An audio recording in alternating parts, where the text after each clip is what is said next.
Good morning, everybody. Happy Wednesday. Yes, they do exist. On that 8750 grind in the office. Yeah. We got a shoot at 8 a.m. here. Over at my office at Lab Miami.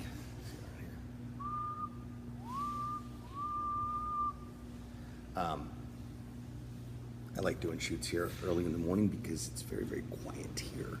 It starts to get busy. You know, these startup entrepreneur hipsters don't get in here until about noon. No, probably about 9 o'clock the place gets busy. But anyhow, so lots happening with the Podcast Launch Lab and lots of different things taking place as far as conversations about podcasts. I'm having people literally come out of the woodwork that I haven't spoken to in forever, saying, hey, listen, I've been thinking about a podcast. I had a couple of questions. Sometimes that turns into an opportunity for us to launch their show. Sometimes it turns into an opportunity of me just answering questions. Here's the deal, okay? Forget about the why podcast. The why podcast is because you're creating a media company within your brand, right? So long-term, short-term goal, launch a podcast, build a community, engage that community, and then align sponsors for the podcast and the show. So each episode is brought to you by, or monthly sponsors, whatever it is, and voila, you've monetized the show. Now, is it that easy and that fast? No, it's a slow and steady marathon. However, that's the end result of being able to do that. So that's the world we're living in. It doesn't matter what brand you have. If you have a podcast, you got the opportunity to be able to monetize it through sponsorships, advertisers, etc. The same way it's always been, where an advertiser will approach a media outlet and say, hey, we want to advertise our message here. Send us your rate sheet. How much is it? The only difference now is that you as a brand are going to have that rate sheet. That's why you launch a podcast. That's why you want it, number one. Number two, we are living in an audio era. We will for the next 10 plus years. We always have. We've always lived in an audible era where we like to listen to things. Way back when, that's the only choice that we had, was to listen to the radio or listen to a record player or listen to the news. Now we choose to do it because here's the reality of it.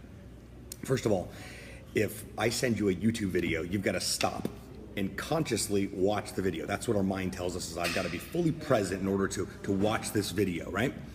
If I send you a link to my podcast, you press play and you're doing whatever you're doing at that moment in your office. And if you retain between 75 to 80% of what I'm talking about, you're good, right? Versus having to be focused on actually watching a video. Now, some people can press play on a video and just listen to it, but we're visual and audio people. If we're hearing something and what they're talking about is relative for us to look at it, by default, we're going to want to look away. So for productivity purposes, audio is just easier, right? So let's take it a step further. Let's talk about this little thing called Alexa that seems to be popping up in households all over the place. And I firmly believe over the next 24 to 36 months, every single household will in fact have an Alexa in it. Why? Because Alexa can order dinner, answer questions, help with homework, and do a number of different things. So I'm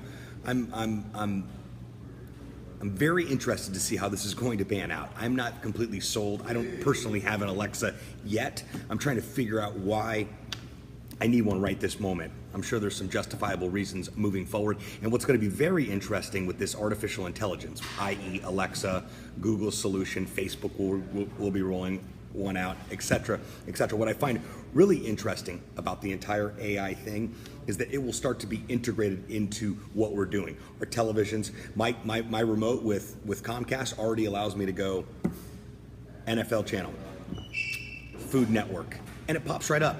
Now, is this stuff perfect? No. And we started introducing this stuff through phone systems when people say, you know, are you please at the sound of the tone, tell us what you're calling for, customer support, sales, billing, etc., etc. So the goal of these AI solutions, artificial intelligence, for those of you that may not be familiar, the goal of this is to be able to just voice activate specific things. We could just speak things and allow them to happen. Turn the lights on, lower the thermostat on the AC, order me a pizza, buy some flowers, what's the square root of 44, right? What's up, Andy? How you doing, buddy? As far as audio is concerned, it's being integrated into where technology is now with artificial intelligence, and it's only going to get crazier and more and easier, really, right? We're living in a convenience world, and what you're finding is every time you hop on an airplane, most of them have a TV right in front of you. There's a bunch of different options. Eventually, you'll be able to sign in with your Apple ID or your Google Play ID, and you'll be able to actually see all of your saved preferences that you have, your listening preferences for your podcast, right? You hop in your car. Apple Car is already in most cars. It's an arm and a leg right now, but it will become the norm. You will buy a car and it will have a smartphone capability where you can plug your phone in, or it picks it up on Bluetooth and sees all the settings that you have in your phone within your car. What's one of the main settings you're going to have? Podcast. Why? Because the average person listens to between 4 and 6 podcasts every single week. Now, every podcast show is not an hour long. Some of them are 6 or 7 minutes long. Some of them are 10 minutes long. I find that when I do an interview on my show, they tend to be between 35 and 45 minutes, sometimes a little bit over that, because the conversation gets good. But when it's just me talking about a specific product, then that is just probably, I would say, 15 or 20 minutes max. Sometimes I go off on a tangent. You think that you've got a ton of time to fill all that, but that's not really the reality. It goes by really, really fast. And they're like, holy cow, I was just talking for 30 minutes. So audio era, artificial intelligence, Alexa, all this stuff is voice. That's where we're at, and that's what podcasts are, right? So if you're a brand, let's just use an example of, I'm a smartphone accessory company, right? And I've been thinking about a podcast, but I really don't know what to talk about. Am I just going to talk about all the accessories that I sell? Probably not. I'm going to talk about what exactly the accessories do to benefit the listener. Or I'm going to talk about something that complements what I do as an actual business, and I'm going to create content around that. Well, Sebastian, I want to start a podcast, but I don't know what to talk about. Well, how about we start with your top 10 frequently asked questions, FAQs, then your top 10 SAQs, should ask questions, the questions that should be asked that aren't, right? And then we focus on testimonials and interviewing other people within your space, within your vertical. A phenomenal way that I have, in my journey of building my brand, been able to connect with people of high authority, celebrities, etc., is because I have reached out to interview them. And once I've interviewed them, they're now in my sphere of influence, and I at least have access to them. So that's a great way to be able to develop new relationships, to say, hey, I'd love to have you on my podcast. And that just sounds cool. Like, everybody wants to be on a podcast. Oh, Lauren Nazzo's in the house. What's up, girl? We're just talking all things podcasts here. I'm getting a lot of questions about, I want to start a podcast. I've been thinking about starting a podcast. People hit me up in random messages, people I haven't talked to forever, asking me, what should I do pertaining to a podcast? And I'm like, launch one. It's your boy DJ Laz is in the house too, ladies and gentlemen. So interesting that DJ Laz joins us here. What up, Laz? Always a pleasure. Is that traditional media, right, is now curious on how new media integrates, right? So a majority of morning shows, so for instance, an average morning show is 10 hours, good Lord, 4 hours, they break each hour up into a different segment. So it's like, hey, listen, if you woke up late this morning and you missed our morning drive-in at 6 a.m., you can pull us up on iTunes and pull up the first hour. So that's a great way of being able to take what they're already doing on a traditional format and be able to put it in a digital format and actually archive it too. So if you missed the show, hey, check us out on iTunes and you can see every morning. I don't know how many people actually go back through there and go, I'm going to listen to all of last week, but if there's a specific guest or something of that nature on there, then yes, it totally makes sense. So, as you see this transition starting to take place, right? So the cool part about podcasting is that now the little guys can hang with the big guys, right? And I think that's what social media has done as a whole, is leveled the playing field a bit. But my podcast show is now syndicated in iTunes, Google Play, and the iHeartRadio app.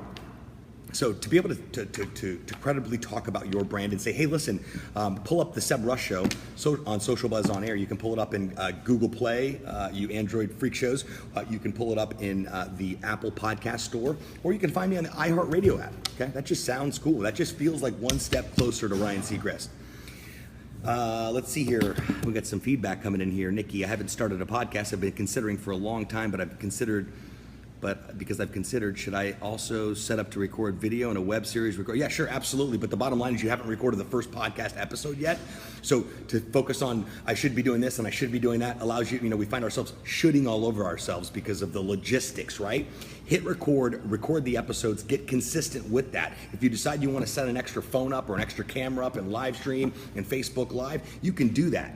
Right, so my idea of I like being able to produce one piece of content. So for instance, this Facebook Live right here, I'll take this video, I'll download it, upload it to YouTube.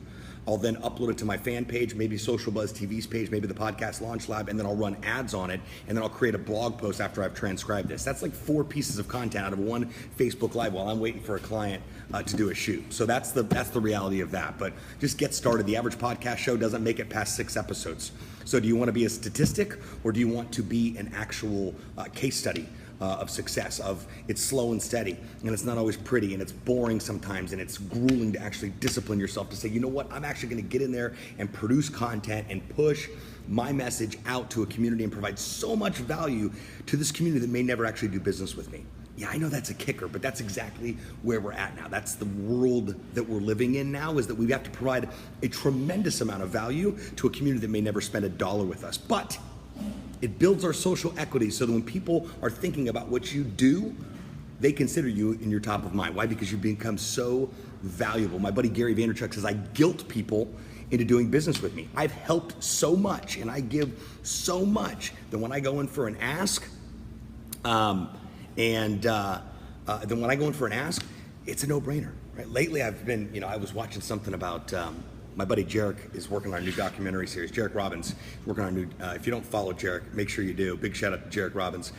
Working on a new documentary film, and I just briefly watched a couple snippets because my friend Mina's in it, and I was asking random people on the street if they ask for help.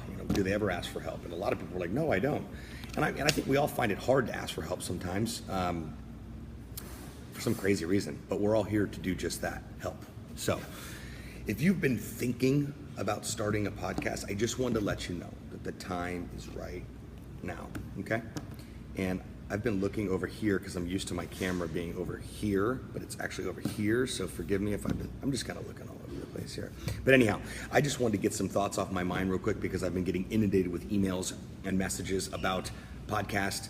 Had an extensive conversation with my buddy Dave Pinkley yesterday. He's a career transition specialist. So if you're high-level, low-level executive and you're looking to get the high-level executive transition period, that's his sweet spot. And he wants to put together a podcast show to showcase exactly what he does. And we got pretty deep into the conversation yesterday, and him and I met through the National Speakers Association like 4 years ago.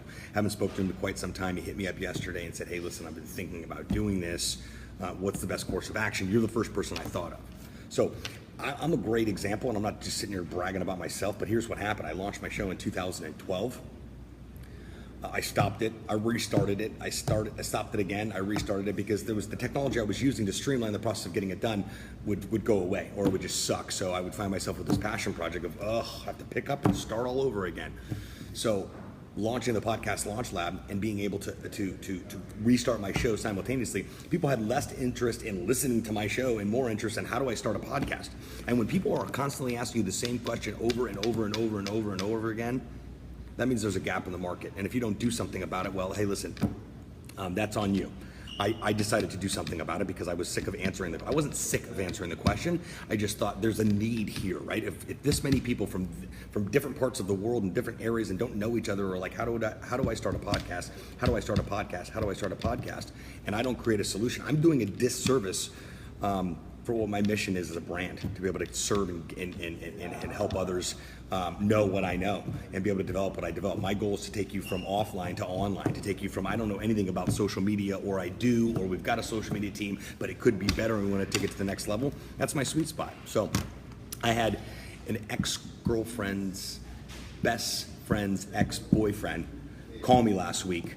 And they're bringing me in for a one-day intensive that I do for large brands, where I work with their marketing team and whoever's relevant on the team pertaining to anything digital marketing. And we come in, we spend the day together, we have lunch, we spend like 6 hours, and we basically conceptualize a new strategy. And then I have a follow-up game plan post that day that helps the team actually implement what those ideas are. So it just goes to show that once you become the go-to source for what you do, people think, well, when I think podcasts, I think of you. When I think of social media, I think of you. When I think of MCs, I think of you. So that's the goal, is to become the go-to source for what you do and be so good they can't forget you, I believe Steve Martin said. So anyhow, that's about it. I'm just waiting for a client that is about 15 minutes late, which is all good. You know, late's cool, right? No, late's not cool. And I'll actually, let's just close this out real quick by saying late is not cool. Wasting people's time, not okay. Why? Because it's not yours. So don't do that. And remember, early is on time and on time is late. Okay, so whatever way you want to slice it, Miami, that's the reality. Be so good they can't ignore you. Thanks for correcting me. Thanks for correcting me, Josh. Thank you, I appreciate that. Is there anything else you'd like to cover? How's my hair? All right, guys, I got to rock and roll, get set up for the shoot here. We're at the Lab Miami. Place is dope. You're looking for an office spot and you're a startup. This is a great place to start, because you come in here and you can get a desk, or you can get an office, and then you find funding, and then you grow up as a startup, and then you move on. So the place is decorated with my boy Gaping Void's art all over the place. Big shout out to Hugh. Anyhow, listen, if you guys are thinking about starting a podcast, the time is now. If you have any questions about it, hit me up, send me a message. Do me a favor, hit share on this right now, please. Hit share on this. And check out the podcast, launchlab.com. Head over to the page, make sure you like it. There's tons of free information on there. I give away all my secrets on how I actually launch a podcast.